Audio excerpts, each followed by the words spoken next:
Hola, clase. ¿Cómo están? Excelente. Cool Coward here, coming at you live from the Cow Cave, checking to see how everybody's doing today. All right, so I'm going to take these off because I literally cannot see. It's too dark in here. And we're back. All right, so first thing I want to make sure, here we go. Ah! All right, I want to make sure that everyone has joined the Google Classroom. Not everybody has. If you have not, please join it. Please tell your classmates. It would be a big help to me. And again, at the bottom, this is my EHS webpage. You do have the daily YouTube videos linked to the Senior Cow Cow YouTube channel. Also, please subscribe to my YouTube channel because I need y'all to get the videos every day. So don't forget to ring the bell, get those updates, you know how your favorite YouTubers say. All right, so now it's time to award today's Cowie Award. So here we go. Let's have a look at the YouTube comments together. All right. Here is yesterday's video comments. So Bella Voss says, my mom heard the Chocolate song you sang and said, that's a bop. So good job, lol. Great video as usual. And since this is Cool Coward today, bop is good, but if it were me, like the cool version, I would call it a straight banger. And if you look at her icon, I think we all fell for it. Vanna says, my mom asked me who I was talking to, and I said, I'm talking to Senor Cow Cow. I love how you still give us time to respond. Miss your class. I miss you guys too. I really do, and y'all know that. Trey Morris, as always, even though he's in Spanish 1, feels the need to comment on our video, and he's singing happy birthday to Emmanuel Sanders, who I had to look up as a football player. And today's winner is Hannah Grace. Let's give her an applause.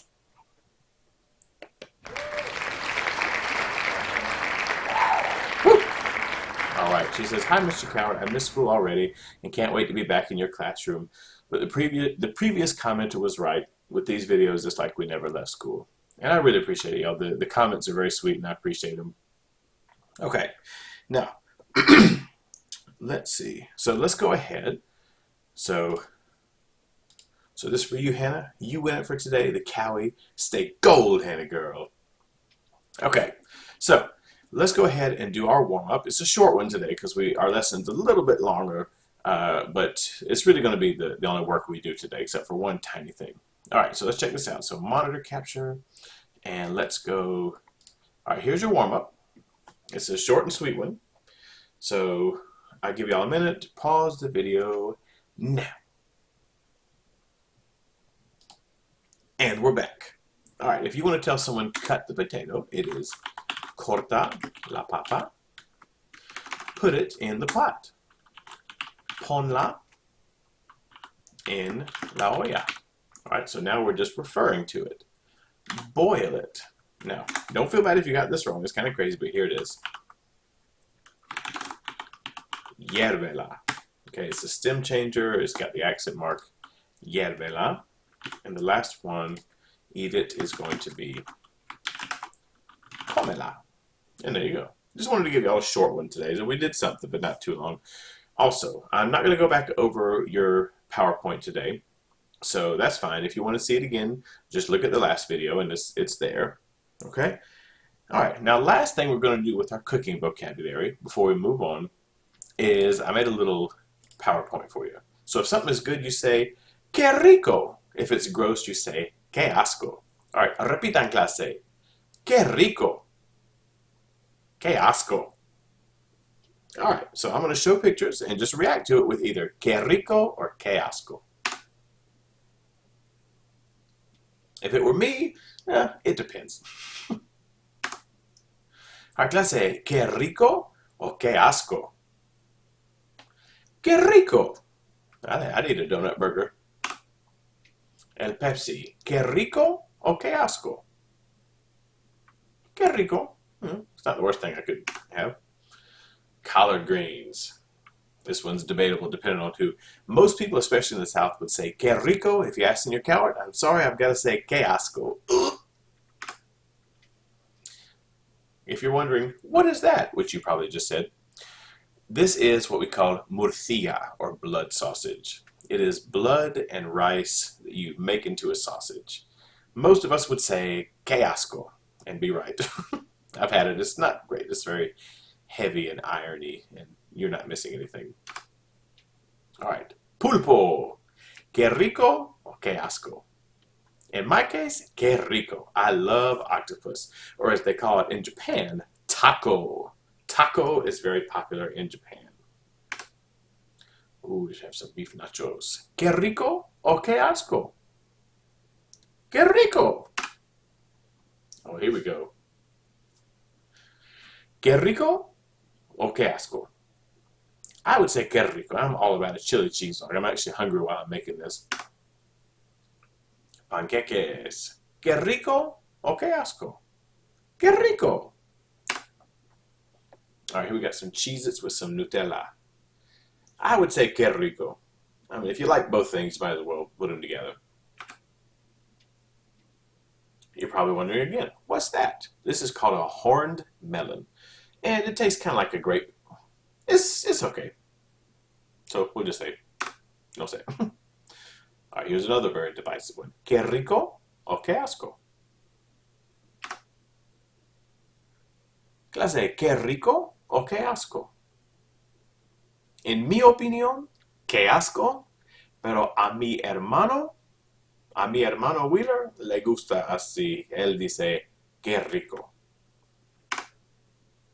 Que rico or que asco? In mi opinión, que asco. Yeah. Okay, so that was that. So today, I'm going to show you, all right, let's go, all right, we're still on this.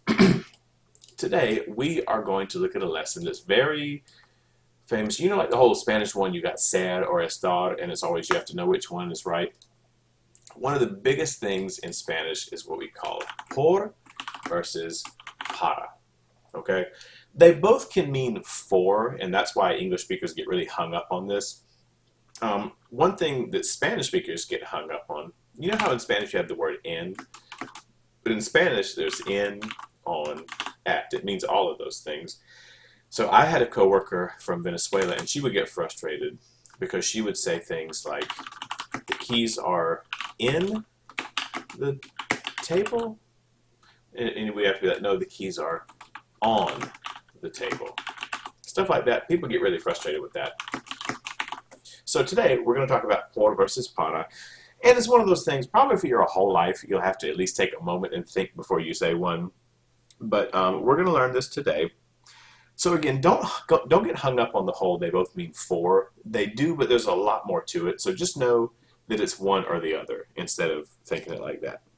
Okay? So let's say, all right, let's go back to the face cam. All right, so let's say we have some candy. Here's a Pez dispenser. I know it's a weird one. Don't ask. It's a long story. Anyway, so let's say this is the candy. So you say, es para mí o para ti? Para mí o para ti? You say, oh, para ti. I say, oh, para mí? It's for me? You say, no, para mí, para mí. You say, oh, okay, es para ti. Okay, so that's like showing who it's for. And another thing, like if I want to find out, if I say, hay un Target por aquí? Hay un Target or Publix por aquí? Somewhere around here. Okay, that's just like a quick example. We'll get into more detail.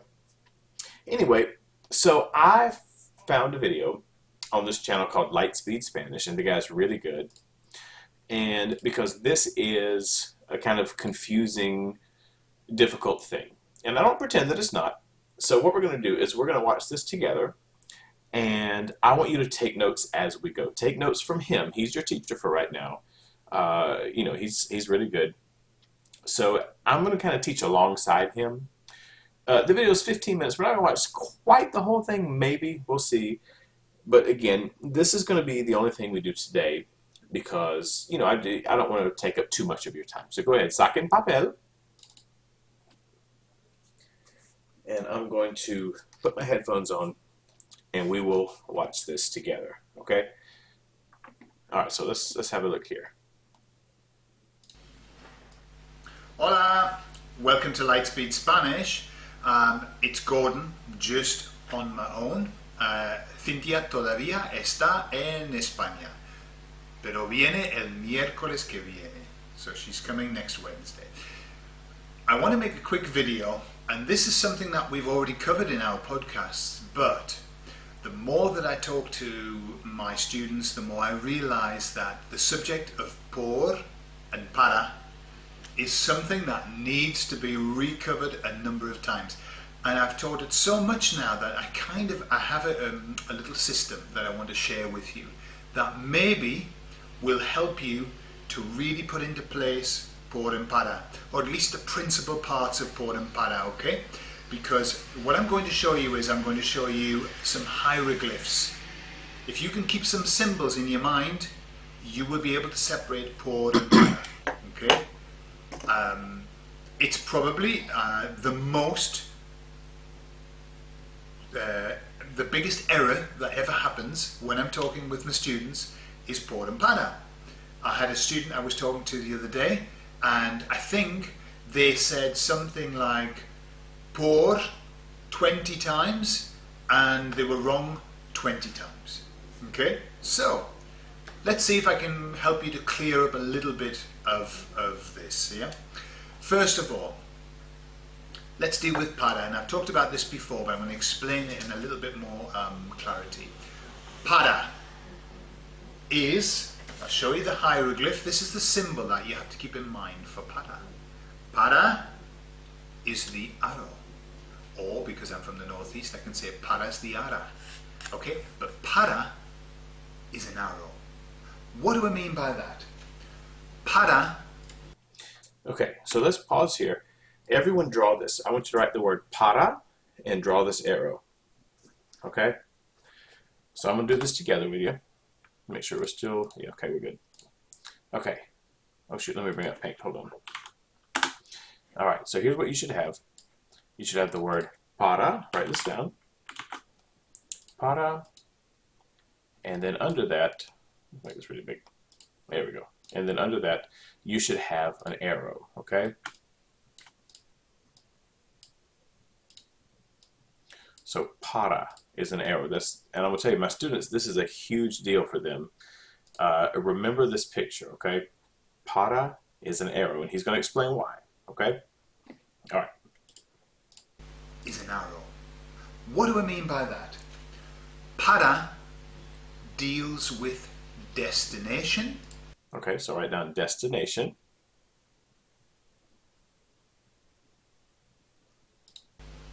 Destination and finished result. Deadline, end. Okay, so also write deadline. So you got destination and deadline.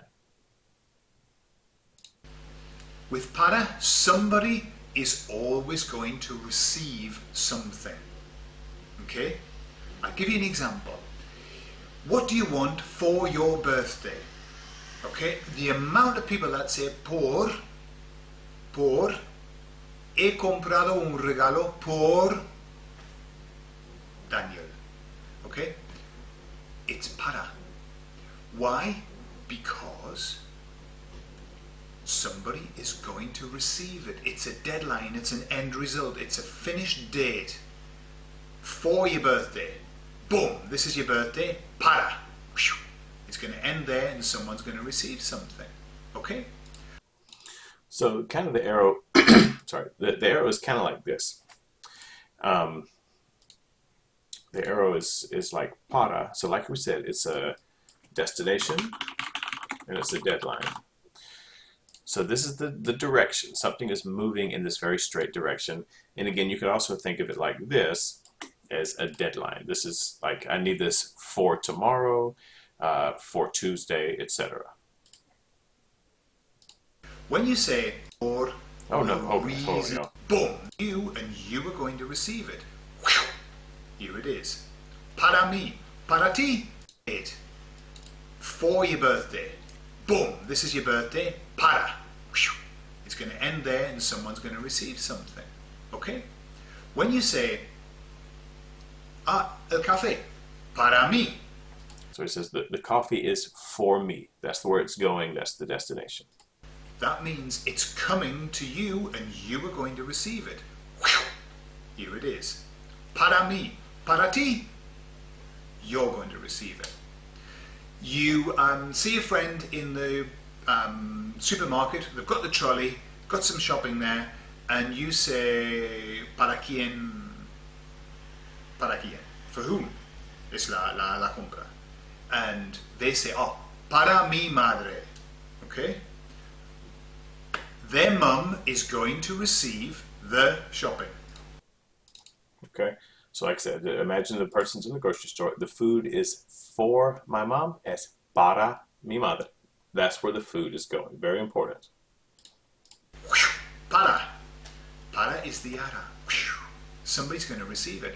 Imagine you say, it's an end result, a deadline, a destination. End result, deadline, destination. You say to the man in the garage, mire, necesito el coche para el miércoles. I need the car for Wednesday. Why? Because Wednesday is the deadline. End result. You were going to receive the car on Wednesday. You want it for Wednesday. End result. Para. Yeah? Okay, these are things that it's never clear, but if you imagine, always a deadline. El tren va para Madrid. Sale para Madrid mañana. The train leaves for Madrid tomorrow. So this direction thing with the arrow, this is something really common with native speakers. Like if you want to say, like the simple way to say I'm going to Madrid, you say voy a Madrid. I can tell you many native speakers are going to say voy para Madrid or voy para mi casa. Okay, it's that same destination again. I'm going to Madrid. I'm going to my house. Voy para Madrid, voy para mi casa. But again, this symbol is showing up over and over, and that's good to remember. Para, that's where it's going. End result. Para is the ara. Okay? So, what do you want for Christmas? For Christmas. What's it going to be? Para. ¿Qué quieres para las Navidades o para la Navidad? What do you want? Well, it's going to be a deadline. At Christmas, you're going to receive something. Deadline. Para. Okay? Anything else? Let me just consult my list. Okay. Again, if you want to say, I'll have it for 3 o'clock. Para las 3. Why? Because it's a deadline. Whatever, this is going to happen at 3. Para las 3. Deadline. So what we got? Deadline, end result, destination. And really they're all the same. They're all the same. At the end of the day, something is going to end up with someone or in a place. Yeah? Para, yara. There's only one exception, as always. Okay? One exception which I think doesn't really fit into the arrow, and that's when you make a contrast. What do I mean? When you say, you know, for being Spanish, you don't have much accent. Okay? Now that contrast, when you make a contrast, that's when you use para. Para ser español no tienes mucho acento. Okay? This one is, so basically you have your arrow, and besides that, there's also, you can use it to make a contrast, so you can write this down.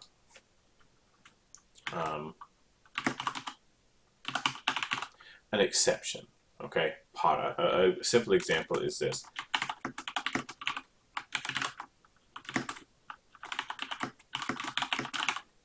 So you're showing how one thing is different from everything else, from what is expected. For example, in this sentence, para un niño, Jorge es muy alto. For a child, Jorge is very tall. Okay? Or if you said something like, wow, for an American, you speak a lot of languages. You speak Spanish very well. For an American, wow. So again, we're showing an exception from everyone else. Okay? Like, you get the idea. Man, for food from the dollar store, this stuff's pretty good. It's an exception from what you would expect. Okay? That's a contrast. Now that one doesn't really fit in with the arrow, but hey, we don't use that very often. But it's something to keep in the side of your mind. But the principal thing, para, somebody's going to receive it. It's a destination, it's a deadline, it's an end result. Yeah? Right. 6 minutes, I'm doing well. Por. Also, a little tip, particularly for beginners, 95% of the time when you want to say for, you're going to say para. Okay? Now that's something important to keep in mind. You know how usually in Spanish when you want to say is, it's just generally just an S. Same thing. He's saying if you have to guess, if you have to make a default between por and para. Okay, that's worth writing down too. Para, it's usually going to be para in life.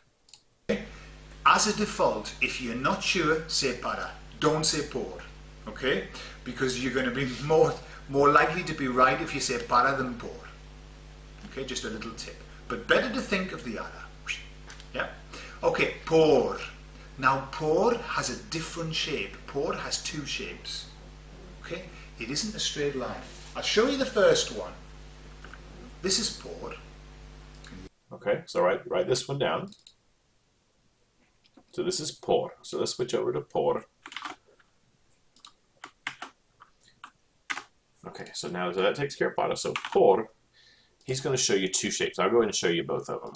One is draw this arrow, which is kind of like a wandering arrow as opposed to the one like we had for para. And the other thing he's going to draw is an X.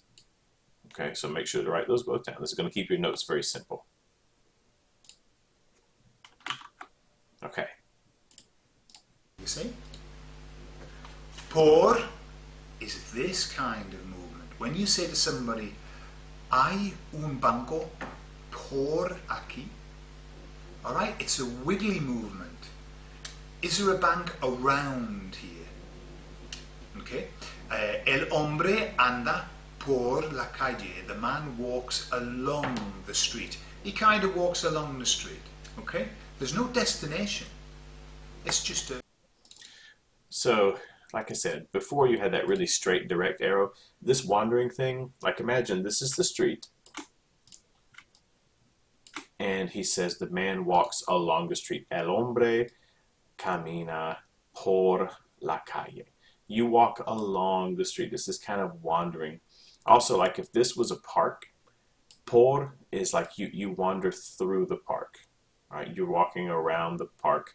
That is por, and that's why we use this kind of curvy, wiggly arrow. Walking along the street, walking through the park. This. Estoy mirando por la ventana. I'm looking through the window. So, through the window. Not at anything specifically. Just through. Okay? So you've got this meandering movement with por.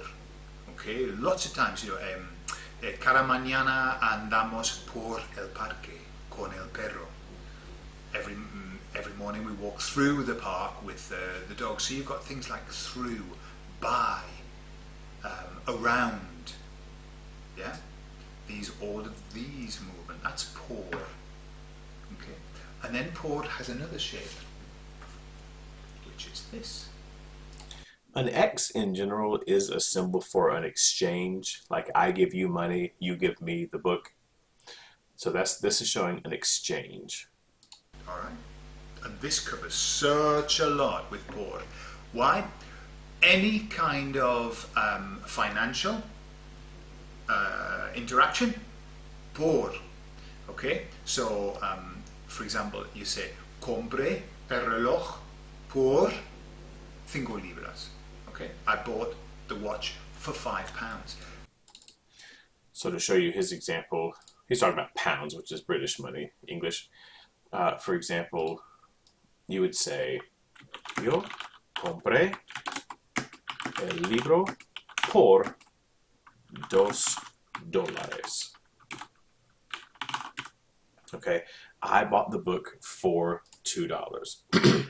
One of you had the book, and the other one had the money. and you exchange them. Okay? You gave them the money, they gave you the book. That is an exchange. Even saying thank you to someone, if you say thank you for the money, you are exchanging. They gave you money and you are giving them your thanks, your gratitude. So, I bought the book for $2. Yo compré el libro por $2. It was an exchange, okay? Same thing giving thank you. Thank you for, gracias por el dinero. I'm giving you my thanks in exchange for the money. Because when you see any price, they put an X, don't they? Put the X to show the price. All right. Also, it's a multiply sign. So, 3 por 3. Okay, 3 times 3. 3 por 3 son 9. 3 times 3 is 9. Okay, so it's a multiplied sign. It's any kind of financial negotiation, payment, any payment, yeah. And also, you know, when you see 2 for 1 or 3 for 2, you see that sign, don't you? Well, that's por. 3 por 2 or 2 por 1. Okay, so that's a 4, that kind of 4, yeah. So what have we got? We've got the X. So I buy the watch for £5 por 5 libras. Okay, 3 times 3, 3 por 3, and also 2 for 1, 2 por 1. All this shape, yeah. Now, so that's what we got. Para, ara, destination. Para's the easy one, because there are less variations. But there's always a destination. Somebody's going to receive something. Okay? Por is less distinct. It's a wibbly wobbly line. Okay? Through the park, through the street, through the window, down the road, around here. Okay? And also por is the X, which is I buy this for that, this 3 for 1, and multiplied. Okay? Now, put all of those are your basic rules. Follow those, you'll have it. Now, a couple of other things that I would like you to be aware of with por and para. Okay. Por is your motivation. Okay? Motivation. Para is just the end result that you want. Okay? Because it's always the end result. But por is your motivation. Let me give you an example. You have a woman, right? Before he gets started, this story is kind of bizarre, so enjoy. A woman, and she's being, I don't know, she's being troubled by a man. Imagine, yeah? She's been getting a load of hassle, somebody keeps troubling her, okay? I want to say the word molestar, but that doesn't work in English. But un hombre le molesta todos los días, no? Her husband goes and kills him, okay? Kills him. And the woman says to him, "Why did you do that? Why did you do that?" And he says, "Lo hice por ti." Okay? I did it for you. Now, she didn't receive anything. Okay? She wasn't the recipient of anything. The man died. But what the man's saying is, you were my motivation. I did it for what I feel for you, for the love that I have for you. Lo hice por ti. Okay? But So, as weird as that story was, here it is put more simply. Alright, so let's say, you remember how para is the arrow like this? Alright, let's say, I want to say, let's say a true thing. I work for Columbia County.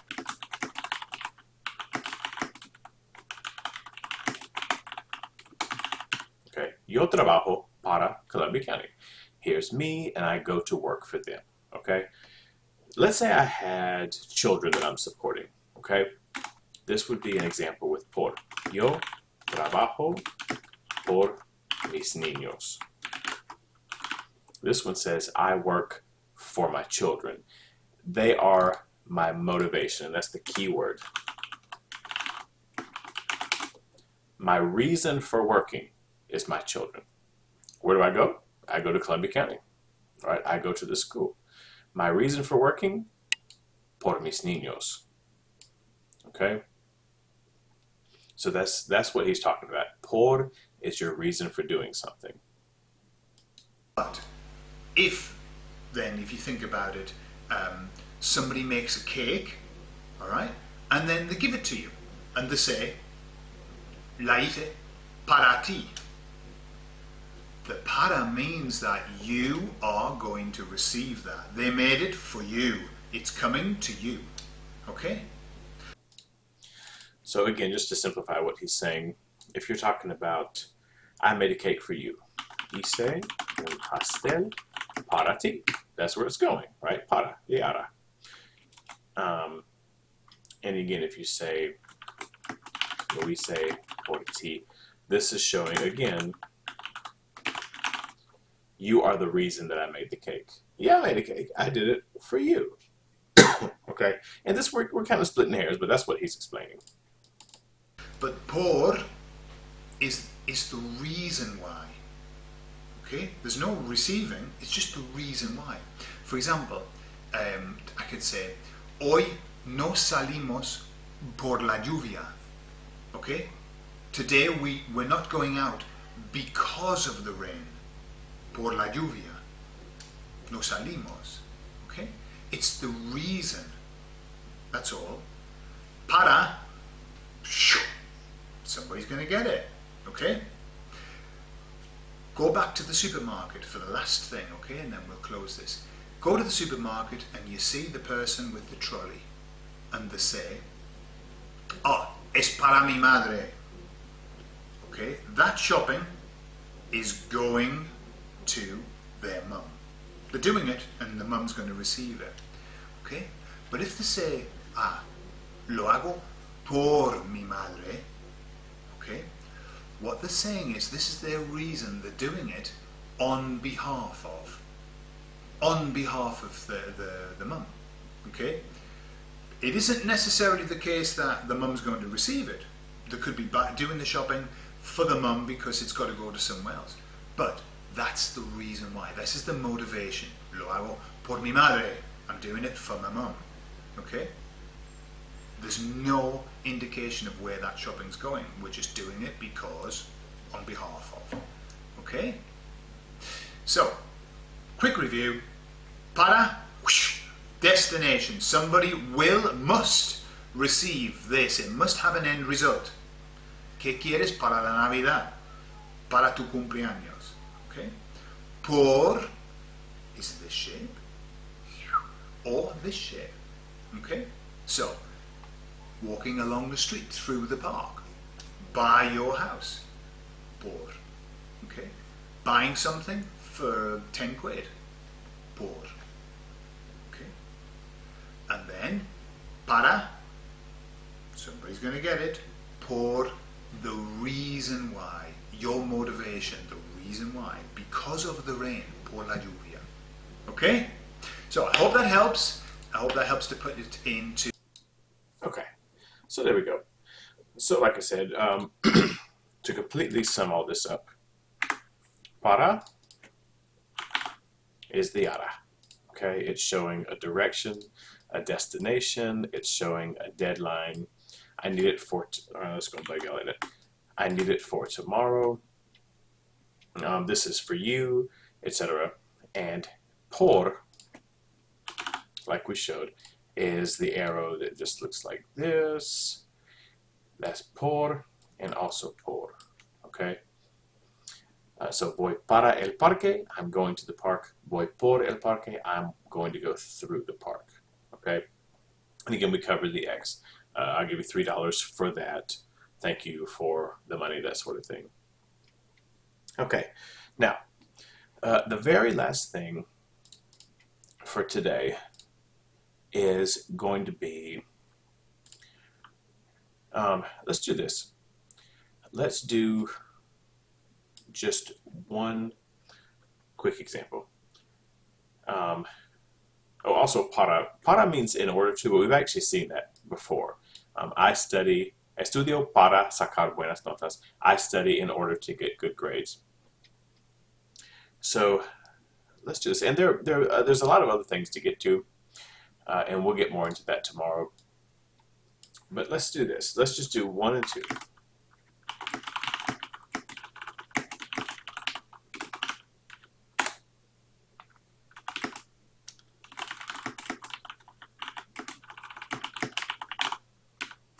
All right, so por or para. El dinero es blank, mi amigo. The money is for my friend. Por or para. The answer is, hopefully you said para. That is where it's going, right? The money is for my friend. This one, vamos a correr blank el parque. If you said vamos a correr por el parque, it means we're going to run through the park with that little wandering arrow. If it says para, we're going to run to the park. So that one is really either one. To give you one that could only be por, you could say something like, te doy 5 pesos por el chocolate. I'll give you 5 pesos for the chocolate. That's that exchange. I give you pesos, you give me chocolate. We've made an exchange. Okay, so let's get ready to close our lesson here. Let me go back to the face cam. Give me a hot second and we're there. All right, and we're back. Okay, y'all. So, I know the video is kind of long today. Hopefully it wasn't too long. It's just por and para is like ser and estar. It takes time to explain. Tomorrow, I will give you a worksheet to practice with. I'll go into some more examples, and hopefully I can simplify this a little bit. I've had really good success with it before. All right, so I will see you on the next one, and adios. Miss you guys. I'll see you in cyberspace.